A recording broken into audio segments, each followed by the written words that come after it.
I'm Ming here from University of Queensland. I'm going to talk about a recent project that we conducted with Department of Environment, Water and the Murray-Darling Basin Authority to look at the water and salt balance within an environmental watering site in Lower River Murray. So the background of environmental water, as everybody knows, is that the floodplain in the River Murray has not been inundated for a long time due to the recent water deficit. And to save the wetland system, a plan is made to pump the water from the river to the wetlands so that the local vegetation could be saved. Because without this water, those vegetation is dying, and although they've already get used to once per 4 year flooding. So the environmental water will really help them to be able to revive during this drought period. However, there are some situations that we need to further understand it. The first thing is about the water balance. So we all know that the pumped water within the basin is equal to the water stored in the pond minus evaporation, minus recharge. But what's the proportion of them? We don't really know. And if we don't know the water balance, we don't know the salt balance. And then we don't know what would be the most effective way to be able to manage this kind of activity. The second thing is, as we show in the graph here, once we have created an artificial pond, recharge is going to take place. And the fresh water will allow the underlying saline water bulged and later on dissipate to all directions, and that may cause enhanced saltwater discharge to the river. So it's a lot of mass balance and processes-based analysis needs to be done to know exactly what we are doing. So to be able to do so, we plan as this schedule here. So here is the basin. And right in the middle of the basin and also other areas, we have the moisture and temperature sensor deployed at different depths to measure possibly the wetting front. And we also have got the boreholes deployed with piezometers to tell how the water table is increased and later on dissipated as a result of e-watering. And we also set up the weather station and the cameras to separately look at the potential evapotranspiration and on-site images. So that is the plan. Now we need to go for the site selections. So what is the best selection in our mind? The first thing is that it will be potentially like a circular shape, like a basin, because if the shape is irregular, the dissipation of groundwater could take place in an irregular way, which might be difficult to analyze and monitor the events. The second is that it will be best to be potentially dry so that we can see how the wetting front is formed, slowly moving down to water table and eventually recharged. The third thing is that it would be ideal that the site is situated within a private property so that the instrumentation is secure. The last one is that it would be best to cover it by vegetation partially so that we can see how the vegetation is being revived and benefited during the e-watering processes. So after some site selection procedure as suggested by Kate, we have eventually end up with a site located in Myrtle Villa connector. So here is the creek that is connected to River Murray and it's fresh water. And here is the located site. So it's relatively circular and situated within the floodplain. And the aerial image indicates that the highest point is actually the inlet of the flood runner, where we potentially need to put a pump and then allow the water goes all the way through the flood runner and eventually fill in the basin. And there is a bit north creek connected back to the main channel. We need to carefully control the water level so that we try to avoid the outflow going there. So this site basically tick all the boxes. It's bone dry. The last flooding was 2011. It has a bit of vegetation, and also you can pretty much see what is the pond looks like after it's been flooded, which is relatively straightforward to deploy instrument. But there is an issue is that although the pump comes with a meter, we may not be able to monitor how much actually being received by the basin. So we decided to basically add a second pump to put the water, to deliver the water in that area so that we can use the pump meter to tell how much water gets into it. So this is what looks like on the site. Well, this is actually the very first time for me to go to the floodplain, and you can see that although these places are relatively close to the river, there are still a lot of trees that is not growing very well. So there must be something to be done. So I really appreciate to have an opportunity to work on this project to understand what is the local hydrogeology and how to further improve it. So we went to the site and had a view. So here is the top two pictures, basically the view before we deploy instruments. As you can see that it's bone dry, covered by vegetations, and it's next to the hill. There are big trees at the toe of the hill. The surface is featured by some cracks and also some cavities there. So we try to dig a relatively large block of soil and realize that it's actually interconnected by as a network. So how that possibly could take place? Once we did the soil moisture calibration in the laboratory from initially dry soil, what we find is that once the soil becomes dry, it cracks and forms a relatively regular density. And once the surface becomes dry, the erosion process brings more sediments to cover the surface, which creates this type of which covers the majority of the cracks but left the cavities right in the middle. So that's basically the process how the cracks is being formed. And then we had the instrumentation plan. So outside of the pond, we have set up 2 boreholes with a weather station. So this is to measure the evapotranspiration out from the pond, the bulge of the water table as a result of recharge, and also the soil moisture over depth as a control, because this area is not supposed to be flooded. And we also deploy a relatively similar system right in the middle, but for this site, instead of only having 1 borehole as indicated by the star, we also have 2 pressure transducers to measure the water depth. The third station that we deployed is somewhere close to the hill. So as we originally thought that the water table is supposed to decrease as it moves close to the creek. So as long as we have 3 stations here, we are able to see the decrease of the water table as it approaches to the creek.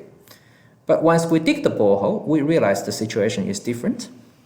First of all, that we find is that the soil stratigraphy is relatively uniform. So the top 5 meters is sealed, and later on we have arrived at the clay layer, which is relatively thin and moisturized.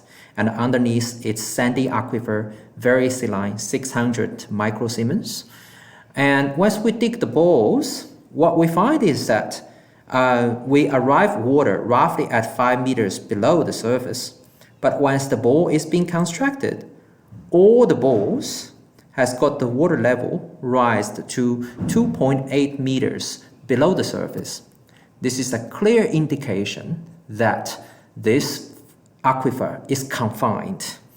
And the other interesting thing that we actually are making use of is that the water level across the 4 bores that we deployed on site is relatively level. So there is not such a groundwater gradient towards the highland. And we made use of this phenomenon, the situation, to deploy a radial 2D numerical model, which we will discuss later on. So here is the graph to show the soil extractions from the bores. So in each so that's separated from the 4 balls, but nevertheless they looks pretty similar. Every section is 0.8 meters. So what you can see is that the top 0.8 meters is very crumbled, but later on the moisture increases. You can see that the cylinder is relatively uniform because the moisture helps them to grip together. And as we move further deep, the soil color, the appearance is relatively darker. And also once we reach the clay layer, the color changes from brownish to silverish. And after we go through that layer, we end up with the sandy aquifer. So as shown on the picture on the right, you can basically use eyes to distinguish the particles, and it's hypersaline. So it's consistent across the 4 balls that we deployed.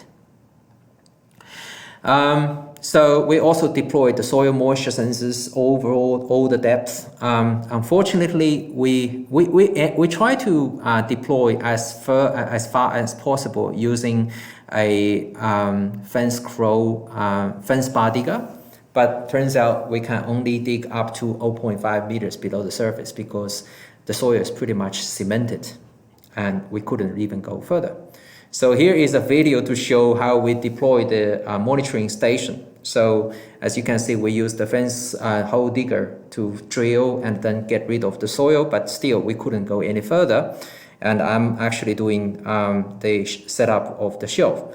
That time was very stressful because we know that on the next day afternoon, the sun, the water is going to come in, so it's been very busy. But eventually, we set it up before the deadline. So here's the pump setup. We have the pump, diesel pump that potentially can deliver 5 megaliters per day. And the pump delivers the water through the flat belt, which is 400 meters all the way to the basin. And here's the outlet where the outlet is standing on top of a geofabric to avoid the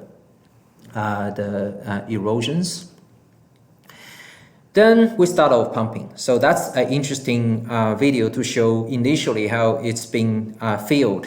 So instead of going through a whole water body, the water potentially going through the underlying cracks, and eventually the surface gets collapsed, and the underlying tunnels becomes pretty much like a channel, and you can see the water is moving down.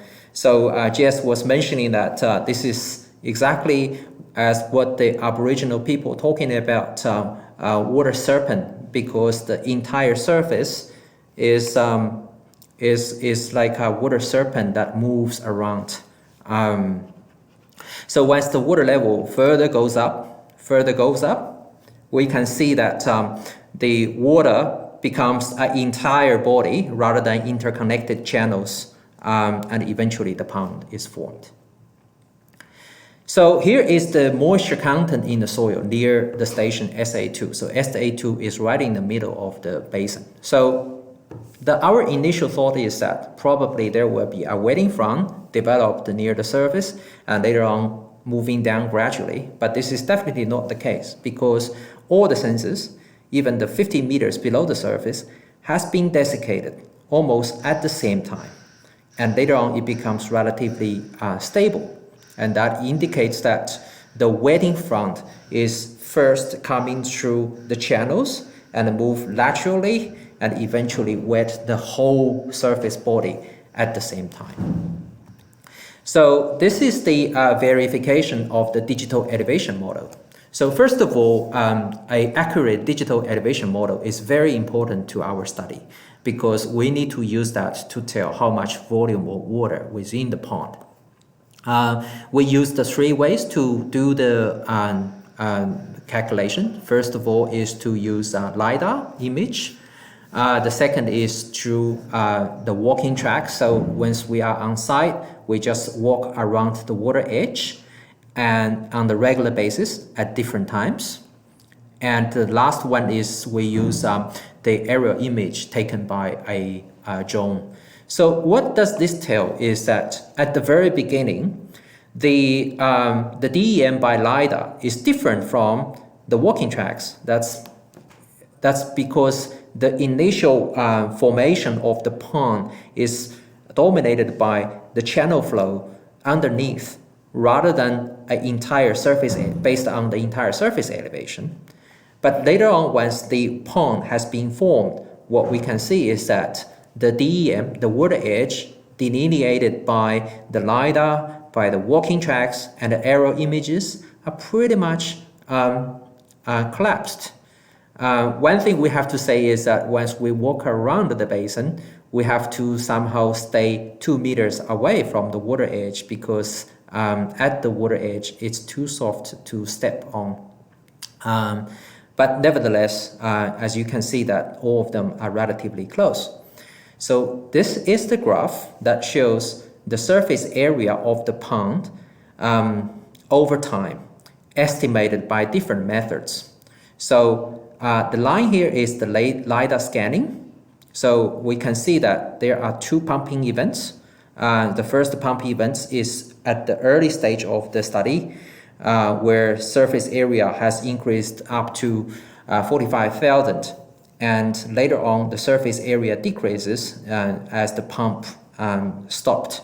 And then during May, we had a second trip where we topped up the water, and the water air level increases, which also increased the surface area of the pond.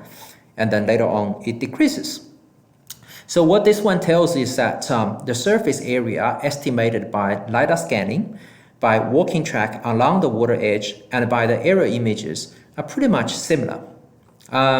One thing we have to say is that the walking track before the second pumping is relatively higher as compared to the other method. That's because water has already retreated from the previous high location so that it's becoming moisturized. So instead of staying 2 meters away from the water edge, we actually stay away 5 meters next to the water edge. So there's an overestimation. But nevertheless, we used the LiDAR scanning results to calculate the volume of water. So here is the image that shows the entire pond during the first pumping and the second pumping. So what you can see clearly is that at the first pumping event, the perimeter of the pond is almost the same color as compared to the rest of the places. But once we go to the next, for the next trip, you can see that it's becoming quite greenish, particularly at the water edges. So this is where the grasses start to grow. And once we are on site, we can clearly see that the grass actually grows at the locations where it was previously inundated. So this is the picture taken by the on-site monitoring station.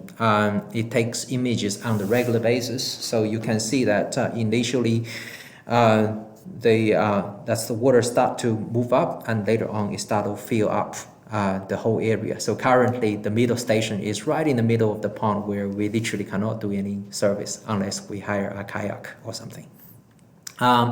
So here is the monitoring results over time in the last 3 months. So these are the 2 images.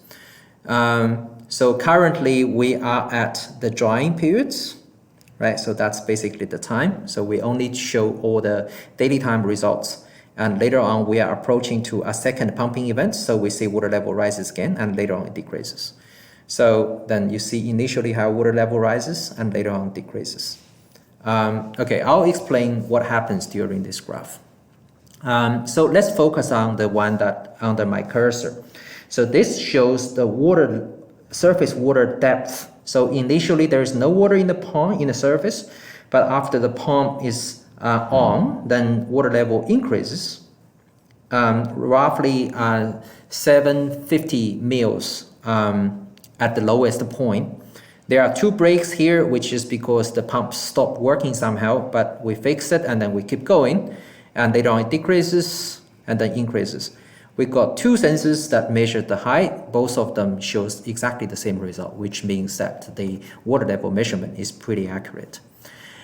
On the top, we have the potential evaporation rate monitored by weather station. So there are two components shown. One is induced by sun and another one is induced by wind.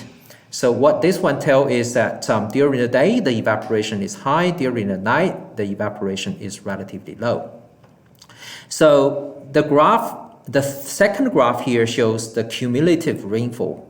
So over the last 3 months, we only have roughly 15 mils of rainfall, which is very small as compared to the amount of water pumped into the pond, which we will explain later on. So this graph here is actually the slope of the water level with respect to time. So negative here means it's drying. So what it tells is that at the very beginning of the drying period, that the decreasing rate is relatively high, but as the water level decreases, the drying rate becomes relatively small. And that is because the pressure head difference between the surface and the ground is decreasing. And the other interesting thing is that the recharge rate during the day is relatively high, whereas the recharge during the night is relatively small. So the high rate is because a combination of recharge and evapotranspiration. And I'll show about the groundwater water level rise here. So we start from the SA3. SA3 is the station next to the hill. It's flooded and it's supposed to have a relatively higher elevation. So what this one tells is that immediately after the pumps were started, we can see that recharge is taking place. And the rise of the water table is roughly 2 meters as compared to the original water table. The same thing applies to SA2, which is right in the middle of the pond. But for this one, we can only see 1 meter rise of the water table as compared to the 2 meters. Now, if we look at the SA3 and 4, those two balls are never being inundated, but roughly 20 meters away from the pond, there are still roughly 200 mil rise of the water level induced by the pumping, which is the indication that the water table immediately underneath the pond is bulged and started dissipating from all directions. And at 30 meters away from the pond, the rise is about 200 mil. So the graph further down here is the groundwater EC. So what does this one tell is that at the very beginning, the majority of the EC is relatively high, around 40,000. But as a result of the recharge, the water level decreases, but later on switch back to the high elevation, and later on goes to the low EC and go back onto the high EC. So it's kind of the mixing between the fresh water and the saline water within the bores, and that applies to different types of boreholes over time. So the last graph here shows the fluctuation of the temperature at different elevations. So the blue line is near the surface. What we can see that is that the average temperature is declining.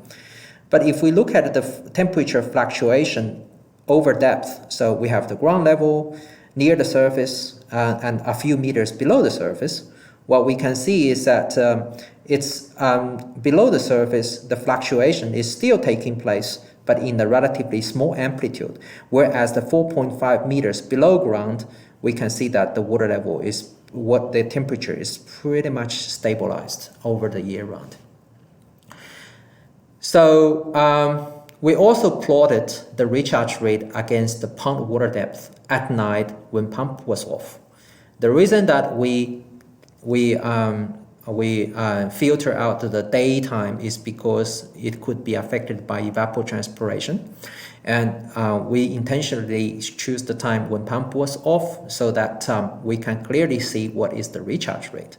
So what this graph tells is that the pond depth, there are basically two stages of the recharge rate. So first, the recharge rate is increasing, but in a relatively low increasing rate is when the water level is less than 0.6 meters. But once the surface water level has increased up to from 0.6 to 0.8, the recharge rate increases relatively quickly as compared to the original status. So my thoughts about the reason why there are two steps is because probably at the very low surface water level, the pressure gradient has not yet triggered the recharge because of potential surface tension and also the surface tension and potentially that basically doesn't allow the water to move around. But once the pressure difference is significant, the flow triggers, and then we will see a pretty much linear increase of the recharge rate as a result of the pond on the surface. Now this is the water balance. Water balance within the pond. So back to the equations, what we have is the pumped water is equal to the water in the pond minus evapotranspiration minus recharge, right?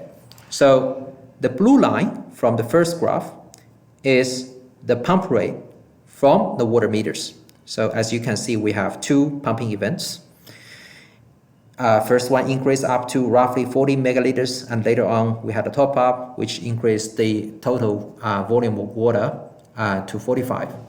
So within this amount, what we can see is that the water in the pond increases almost in the same fashion, but immediately after the pumping event, the amount of water within the pond as compared to the recharge is pretty much 2.2 to 1. And after the pump is off, we end up with a 2 months drying period. So during that drying period, the pounding water volume decreases, the recharge rate increases. The recharge rate is calculated by the pumped water minus the volume of water in the pond. But interestingly, from this graph, what we can see is that during the second pump, the net recharge rate actually decreased, which we so far haven't known the reason why that is potentially taking place. We all know that the cumulative recharge rate is supposed to increase over time. So if it decreases, that actually means there is a kind of pumping effect, so the water returns back to the surface water body, and that's not really possible. But nevertheless, if we try to make a conclusion, at the end of the first drying, what we can tell is that the proportion of water stored in the pond, recharged into the soil, and removed by ET is 2.1.1, right? So that's basically where the water goes during that event. Now, as we said, there's a problem.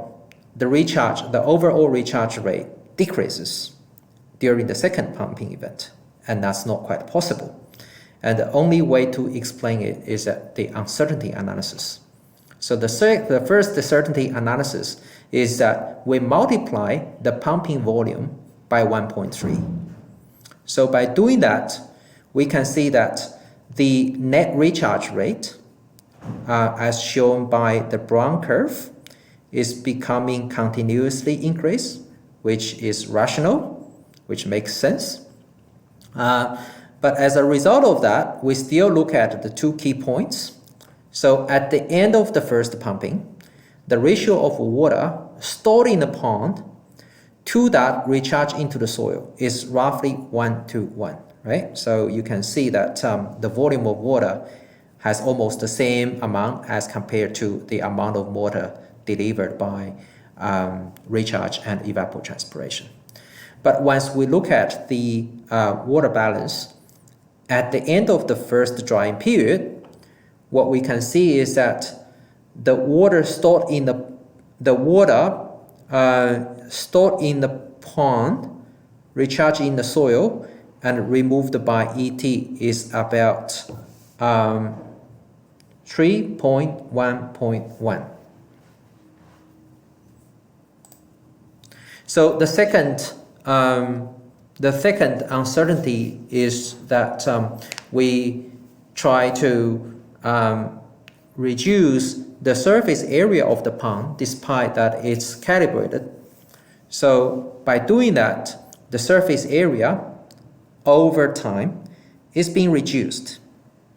And that makes the surface area by LiDAR scanning differentiated from the walking track and aerial images.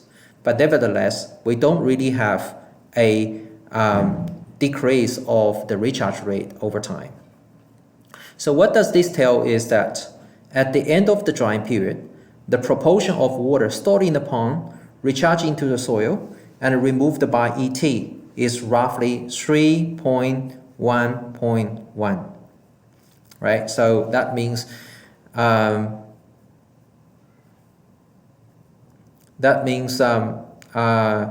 water. Oh, that's actually here. That's here. Actually, the water stored in the pond is 1, and the recharged in the soil is 3, and the amount that is removed by evapotranspiration is 1. So that's the mass balance here. We also look at the surface water quantity. So the lines here shows the walking tracks, and the dots here shows the dissolved oxygen. So what this one tells is that initially the dissolved oxygen is relatively low once it's been pumped from the creek, but once the surface water body has been there for roughly 2 months, the dissolved oxygen all increased. And the EC at the very beginning, after the pump was formed, is around 200 microsiemens. But after 2 months, the water EC, the average value is around 400. So this increase is probably induced by potential, the evapotranspiration, which removes water but leaves the salts. And also the salts within the soil would be mixed with the surface water body as well. So the redox has shown relatively similar pattern where at the very beginning, the redox is around 100, but over time, the redox actually is being reduced over time. So the vegetation response is relatively clear between the 2 trips. So this photo here is taken at the inlet of the creek. So what we can see is that for the places that has never been inundated, the vegetation still looks like it was. But for the area that was previously inundated, vegetation starts to grow. So in this area, the water is just receded from that area where the soil is very dry, as you can see the footsteps. So the vegetation will eventually grow from there. We also set up the laboratory columns to look at the recharge rate. So the column is about 1.5 meters high, and it has multiple moisture sensors at different locations. And a pond is formed near the surface to allow the infiltration to take place. So will that be the same as what we monitored from the field where recharge is taking place almost instantaneously? Yes or no? Well, let's look at the result. So the graph underneath is the location of the wetting front after 3 months. So this is June, this is April, May, and June.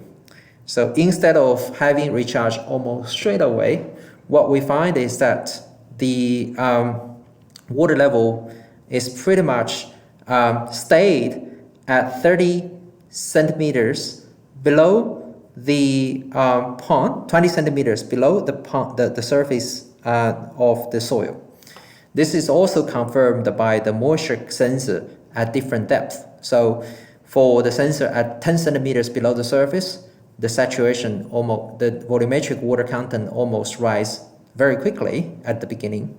But for the soil at 20 centimeters below the surface, it saturates, but in a relatively slow manner. But for the soil at 30 centimeters below the surface, the increasing rate is becoming much slower as compared to the rest of them too. As compared to the 50 and 70, we haven't seen anything yet. And we will keep going with this laboratory recharge process, although it's very different from the field monitoring, but it will tell that how long does it take for the water to be able to move from the block of the soils.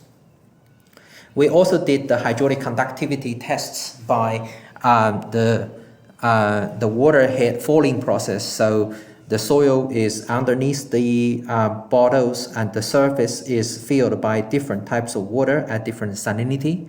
So as a reference, 35 ppt is equal, part per thousand is equal to 50K 1000 microsiemens. So what we can see here is actually the hydraulic conductivity is increased by the salinity within the solution. So the hydraulic conductivity is not only an intrinsic parameter for the soil, but also depends on the salinity of the solutions. So finally, we did the numerical modeling. So here is the sketch of how we constructed the numerical model. So first of all, remember that we mentioned the three balls have the same elevation. And in that case, we can actually use a radical 2D model to simulate the process. So the A within the domain is corresponding to the center of the pond. The B is outside of the pond, And so the vertical 2D has specified two types of the soil. One is the silts, another layer is sand. And no flow condition is applied to the center plus the bottom, whereas the outside boundary, we've got the hydrostatic pressure for the sandy layer. No flow is applied to the silt layer. The thickness of each cell is about 2 pi x, where the x is the distance from the cell to the center. So in that case, we are basically simulate the circular area as indicated by the purple circle here. So what is the modeling result looks like? So here is the saturation change over time. So what we can see is that as a result of the pond formation, the water level is bulged, and the bulged water level is able to be dissipated to all the directions as indicated by the slightly increase of the pressure at the blue cross-section and green cross-section. At the same time, because of the recharge, the fresh water started getting into the groundwater table and formed an interface between fresh water and salt water. And this interface is fine to change, to widen over time.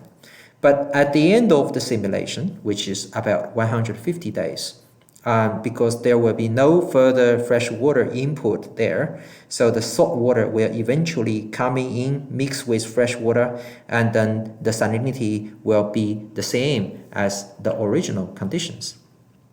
The second way of simulating the process is to look at a relatively low permeability of the silt layers. So this is basically using the permeability of the silt layer rather than using the interconnected poles, which has a relatively low permeability.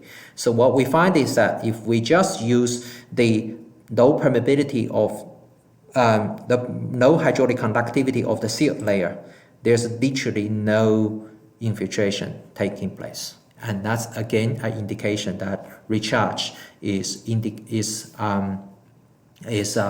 facilitated by the existing root zones and possibly the cracks. So the conclusion of the future works indicates that the recharge from the top silt layer is significant despite a low bulk permeability. The recharge is likely induced by the preferential pathways formed by vegetation roots and soil cracks. Vegetation is also found to be renourished evidently on the surface that were previously flooded. The previous concern that recharge may enhance salt groundwater discharge to the river is negligible because the amount of increase of the groundwater table is very small. The final one is that the monitoring and modeling needs to continue to investigate water and mass balance over long period, long temporal and spatial scales. Finally, I would like to show you some of the on-site images. As you can see that how the local environments has been changed over time. So you can see that it's a foggy day here and it has many interesting animals. It's such a beautiful place and it has to be well taken care of. Thank you very much.